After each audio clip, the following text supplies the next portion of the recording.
Hi guys, good morning. I love you. I'm glad that you're here. Today we're going to read chapter 7 of Ecclesiastes. It's still so cold.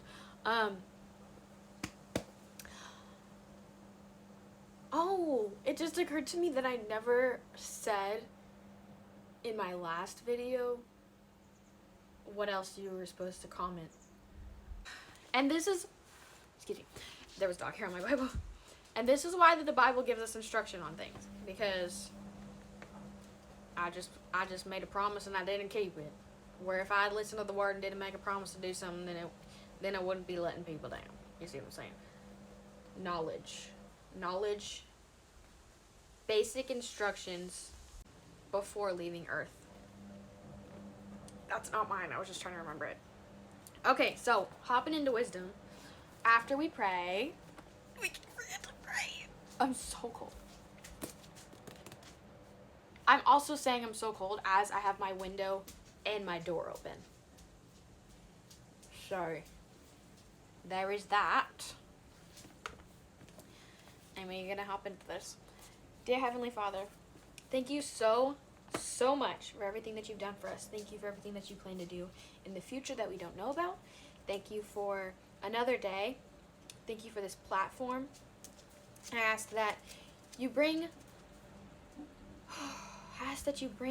more like-minded Christians or anyone who can benefit from the things that I'm saying, Father. I ask that you bring them and that they find me and we just become a little happy family or a big family. Either way. Thank you for all that you've done. I said that already. I still mean it.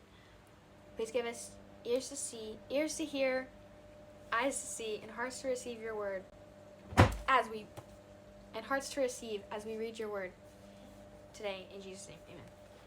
Okay, we're going to get into it.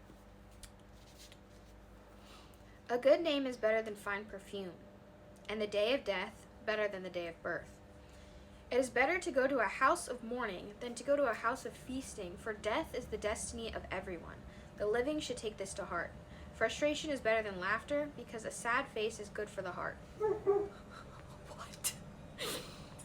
The heart of the wise is in the house of mourning, but the heart of fools is in the house of pleasure. That makes sense. It is better to heed the rebuke of a wise person than to listen to the song of fools. Like the crackling of thorns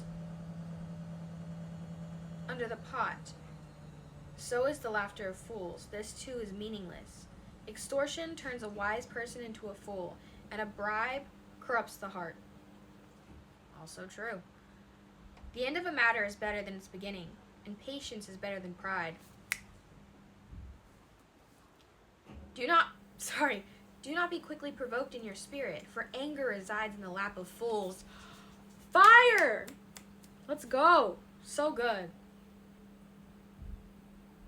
I don't like that we say fire when something is good. Does it mean you're on fire? You're going? What does that mean? Somebody explain that saying to me. I'm getting sidetracked. Do not say, why were the old days better than these? For it is not wise to ask such questions. Wisdom, like an inheritance, is a good thing, and benefits those who see the sun. Wisdom is a shelter, as money is a shelter, but the advantage of knowledge is this: wisdom preserves those who have it. Consider what God has done. Who can straighten what he has made crooked? When times are good, be happy, but when times are bad, consider this: God has made the one as well as the other. Therefore, no one can discover anything about their future. What? In this meaningless life of mine, I have seen both of these. The righteous perish in their righteousness, and the wicked living long in their wickedness. Do not be over-righteous, neither be over-wise. Why destroy yourself? Do not be over-wicked, and do not be a fool. Why die before your time? It is good to grasp the one, and not let go of the other. Whoever fears God will avoid all extremes. Wisdom makes one wise person more powerful than 10 rulers in a city.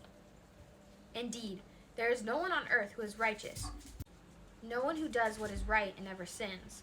Do not pay attention to every word people say, or you may hear your servant cursing you. For you know in your heart that many times you yourself have cursed others. Oof. All this I tested by wisdom, and I said, I am determined to be wise, but this was beyond me. Whatever exists is far off and most profound. Who can discover it? So I turned my mind to understand, to investigate, and to search out wisdom and the scheme of things, and to understand the stupidity of wickedness and the madness of folly. I find more bitter than death the woman who is a snare, whose heart is a trap, and whose hands are chains. The man who pleases God will escape her, but the sinner she will ensnare. Look, the teacher says, this is what I have discovered. Adding one thing to another to discover the scheme of things, while I was searching but not finding, I found one upright man among 1,000, but not one upright woman among them all. Sorry. This only have I found. God created mankind upright, but they have gone in search of many schemes. That one kind of hurted my feelings, not gonna lie. I mean, women are hormonal, I get it. Okay? That one kind of hurted me, though. Deep down. No, just kidding. Anyway, guys, that's all for today. I love you. Jesus loves you more. Okay? Bye!